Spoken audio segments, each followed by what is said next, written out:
বাদ দিয়ক, সব একত্ৰিত হওক।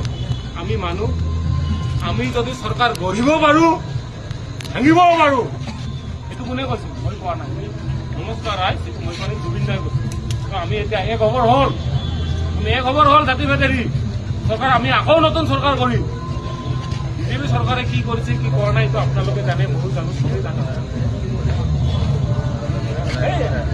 এইবিলাক পলিটিকেল চাপৰ্ট। পুলিচে এইটোৱে ক'ব, সঁচা কথা ক'লে পুলিচে এইটোৱে ক'ব। বেছিকে মই যদি কওঁ, মোক ঘুৰুলা প্ৰহাৰ কৰি এতিয়া জেলত লৈ যাব, বন্দুকেদি কোবাব আৰু যদি বেছিকে কওঁ। জুবিন দা এনেকুৱা মানুহ আছিল। জুবিন দা মৰাৰ পিছত এইয়া আহিব, জুবিন দা মৰাৰ পিছত এইটো হৈছে গোটেই সমাজ একলগ হৈছে নে? জাতিভেদ আছে নেকি? মন্দিৰ নহয়তো। মই ভাষণ দিয়া নাই, মই পলিটিকেল লিডাৰ নহয় ভাই, মই এটা সাধাৰণ ড্ৰাইভাৰ। আহি গ'ল নে নাই?